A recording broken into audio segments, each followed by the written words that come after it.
On June 22nd, 1994, a Colombian defender named Andrés Escobar stretched out his leg to block a cross. The ball deflected off his boot and rolled into his own net. It was an accident, the kind of accident that happens in football matches every single week, all over the world. 10 days later, he was dead, shot 6 times in a parking lot in Medellín. This is not a story about a goal.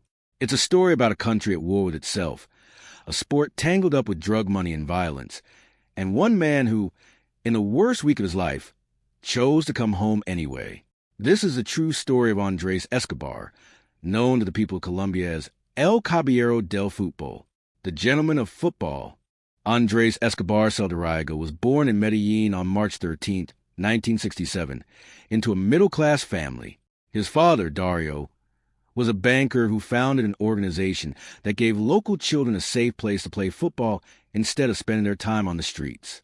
It was a small act with a long shadow, because the Escobar children grew up inside that same idea, that football could be something better than the chaos around it. Andrés was a devout Catholic. By several accounts, he attended Mass every morning with his mother before school, right up until her death when he was in his early 20s. His older brother, Santiago, also became a professional footballer, and the two played together for years at the same club. That club was Atlético Nacional, one of the giants of Medellín.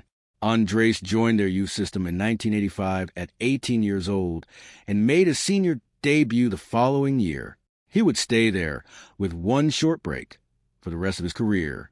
He was a center back, not a flashy position, not the one that usually gets the headlines. But Escobar built a reputation that had nothing to do with flash. Teammates, coaches, and opponents describe him the same way, over and over: calm, fair, composed under pressure. It's why the nickname stuck, El Caballero del Fútbol, the gentleman of football. In 1989, he was a key part of the Atlético Nacional side that won the Copa Libertadores, South America's biggest club prize, the equivalent of the Champions League, beating Paraguay's Olimpia on penalties. He played every single match of that campaign. By the early 1990s, reports suggested AC Milan, managed at the time by Fabio Capello, had scouted Escobar as a long-term successor to the legendary Franco Baresi. He had also represented Colombia at the 1990 World Cup in Italy, where the national team reached a round of 16, their first World Cup appearance since 1962. On the international stage, Escobar made his senior Colombia debut in March 1988 in a 3-0 win over Canada. In one of his earliest appearances at the 1988 Rouse Cup, he scored what would be the only goal of his international career, an equalizer against England. By 1994, at 27 years old, he was one of the most respected defenders in South America, engaged to be married, and about to enter the biggest tournament of his life. To understand what happened to Andrés Escobar, you have to understand the world Colombian football existed in during the late 1980s and early 1990s, and that world was inseparable from the drug trade. By the late 1970s and into the 80s, Colombia's biggest football clubs, Atlético Nacional in Medellín, América de Cali, Deportivo Cali, had become entangled with the cartels that ran the cocaine trade. Drug money funded transfers. Drug money funded facilities. It was, as one journalist later put it, not unlike how today's billionaires or sovereign wealth funds buy into European football, except the money came from one of the most violent criminal industries in modern history. Pablo Escobar, no relation to Andrés, despite sharing the same surname, was deeply involved with Atlético Nacional. The Medellín cartel he ran was, at its peak, one of the most powerful and violent criminal organizations on earth. The corruption inside the sport had already turned deadly before the 1994 World Cup. In 1989, after Atlético Nacional lost a match to América de Cali, the referee of that game was murdered. The Colombian Football Federation was forced to cancel the season entirely. Atlético Nacional went on to win the Copa Libertadores that same year regardless. This was the environment a young Andrés Escobar built his career inside. Not because he chose violence, but because it was simply the water Colombian football swam in. And yet, on the field, the national team was extraordinary.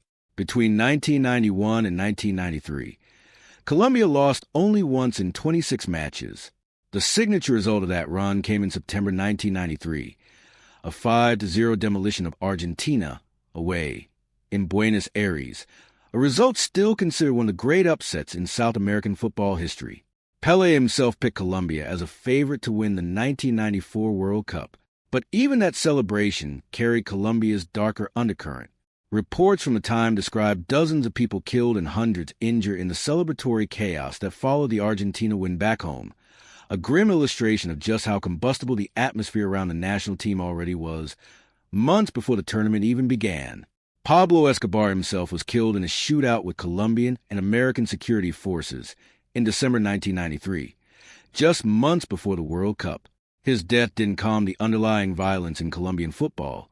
It left a vacuum, with rival cartel networks, including the Cali cartel, competing for influence as the country headed into its biggest sporting moment in decades. This was a Colombia that Andrés Escobar, gentle, composed, devoutly religious, was about to represent on the world's biggest stage. The 1994 World Cup was hosted by the United States, the first time the tournament had ever been played there.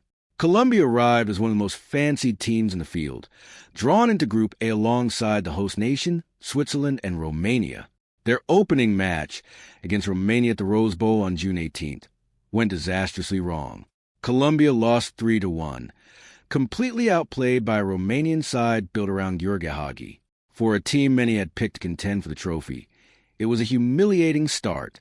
What the watching world didn't fully know yet was how dangerous the situation had already become behind the scenes. According to multiple later reports, members of the Colombian squad were already receiving death threats before the tournament even reached its second match.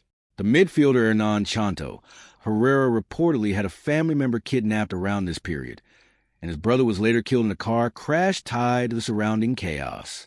The pressure on this team was not ordinary sporting pressure. It was, by credible accounts, pressure backed by real threats of violence, believed to be connected to the enormous sums being gambled on Colombia's World Cup performance by organized criminal networks.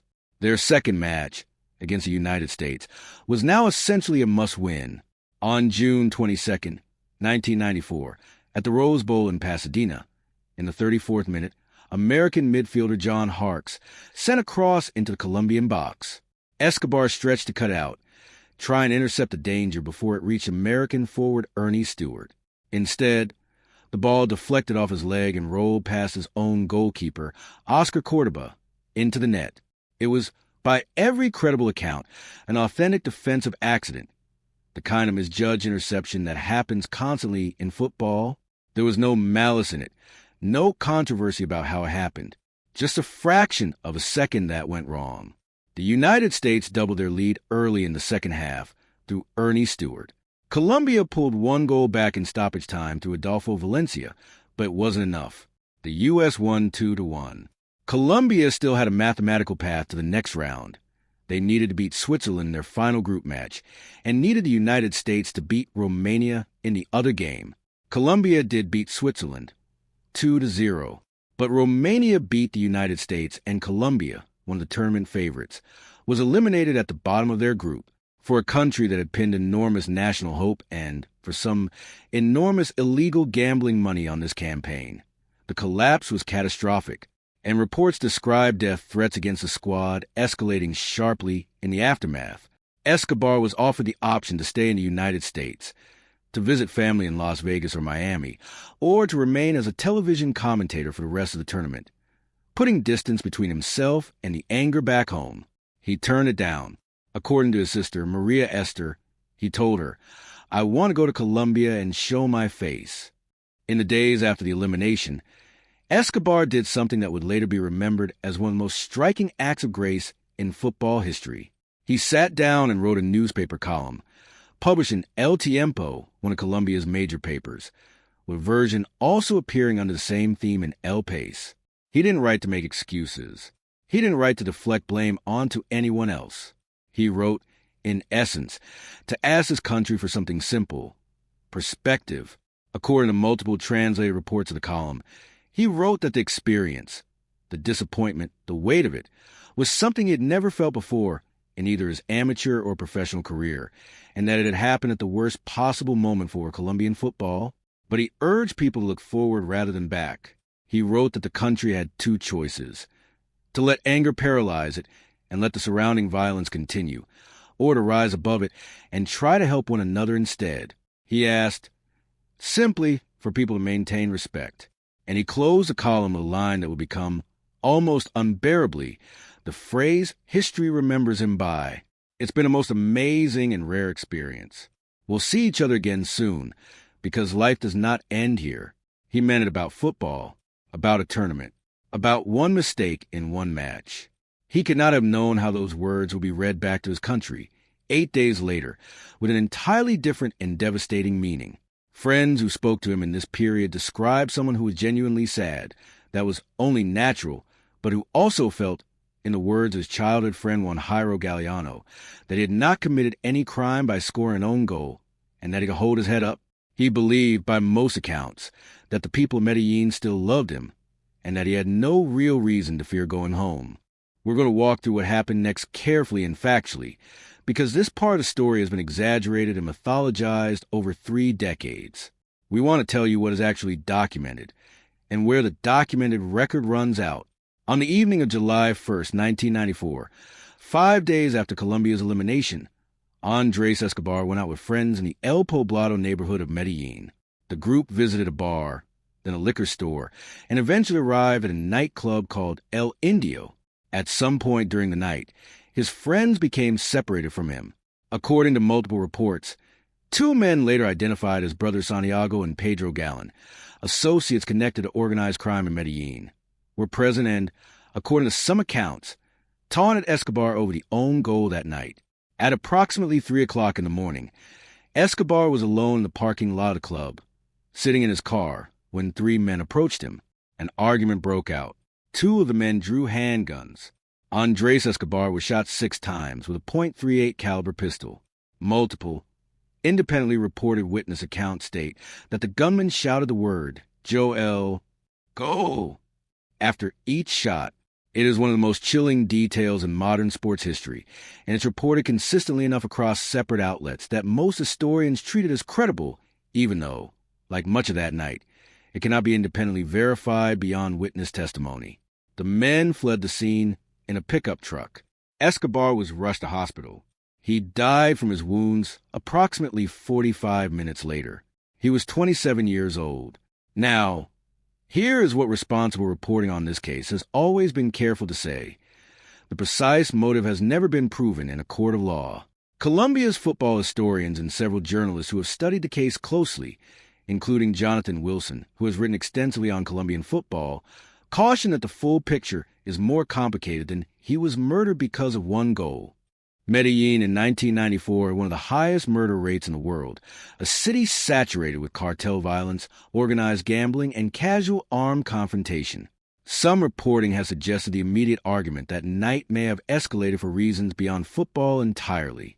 What is far better established is the broader context, that the men involved were connected to organized crime, that there were reports they had lost significant money betting on Colombia's World Cup performance, and that the own goal, whether it was the spark of the argument or simply the backdrop to it, was inseparable from why this became the story it became. We may never know with certainty exactly what was said in that parking lot, or precisely why an argument turned fatal. What we do know, beyond dispute, is that a 27-year-old man who had committed no crime, who had returned home in good faith, and who had publicly asked his country for grace, was killed within 10 days of one mistake on a football pitch. The news of Escobar's death shook Colombia to its core, and it reverberated around the football world. In the United Kingdom, the BBC was forced to issue a public apology after pundit Alan Hansen, commenting on an unrelated defensive mistake during a World Cup match the day after murder, said the player involved wants shooting for his error, a remark that, in the context of what had just happened in Medellín, landed as a horrifying coincidence. More than 120,000 people attended Andrés Escobar's funeral in Medellín, turning it, in the words of multiple historians, into something closer to a peaceful public demonstration than a private burial. The Medellín newspaper El Colombiano ran the headline, "Imperdonable, Unforgivable." A man named Humberto Castro Munoz, who worked as a bodyguard and driver for the Galán family, was arrested the same night and confessed the following day to firing the shots that killed Escobar. In June 1995, he was convicted and sentenced to 43 years in prison under Colombian sentencing reforms. That sentence was later reduced, and Castro Munoz was released after serving roughly 11 years. The Galán brothers, Santiago and Pedro, believed by investigators to be connected to confrontation that night and reportedly linked to significant gambling losses on Colombia's World Cup run, were investigated for obstruction of justice. They spent 15 months in custody but were never convicted of involvement in the killing itself. Some reporting has suggested bribery may have played a role in how that investigation concluded. For decades, the full extent of their role remained a matter of public suspicion rather than legal record. That changed in a strange and violent postscript just months before this documentary was made. In early 2026, Colombia authorities confirmed that Santiago Galán had been shot and killed in Mexico. Colombia's president, Gustavo Petro, publicly stated that Galán had been responsible for Escobar's killing, closing, in the eyes of many Colombians, one of the last open wounds of that summer in 1994, more than 3 decades later. In the years since, Andrés Escobar's story has become something larger than the tragedy itself. His family founded the Andrés Escobar Project, an organization built to help disadvantaged children learn and play football, a direct continuation of the same mission his father had started decades earlier. In 2002, the city of Medellín unveiled a statue in his honor, a sports complex that now bears his name. Every year, Atlético Nacional fans, and Colombian football fans generally, bring his photograph to matches. He's still referred to as the immortal number 2. In 2010, ESPN released a documentary, The Two Escobars, directed by Jeff and Michael Zimbalist, which examined the strange, intertwined history of Pablo Escobar's cartel and Andrés Escobar's football career. 2 men who shared a surname, a city, and a country, and almost nothing else. In 2022, Netflix released a dramatized miniseries based on his life, Goals en Contra, Own Goals. His former national team coach, Francisco Maturana, offered one of the most measured reflections on his death years later, arguing that what happened to Escobar wasn't really about football at all. It was, in Maturana's words, about being in the wrong place at the wrong time during one of the most violent chapters in Colombia's history. Today, Colombian football carries Escobar's memory differently than it carries most tragedies. He isn't remembered as a cautionary tale about making mistakes on the pitch. He's remembered for what he did after the mistake, for refusing to hide, for asking his country for grace instead of revenge, and for the dignity that earned him his nickname in the first place. Andrés Escobar scored 1 own goal in a World Cup match that Colombia would likely have struggled to win regardless. It should have been a forgettable footnote in a long career. Instead, it became one of the most painful stories in the history of the sport, not because of what he did on the field, but because of the country and the moment he happened to play in. More than 30 years later, people in Colombia still remember the words he left behind, written in the days before his death, meant simply as comfort after a lost football match. Life does not end here. If you'd like to understand more about this period in Colombian football history, the documentary The Two Escobars is widely available and goes into significantly more depth on the cartel football connection referenced in this video.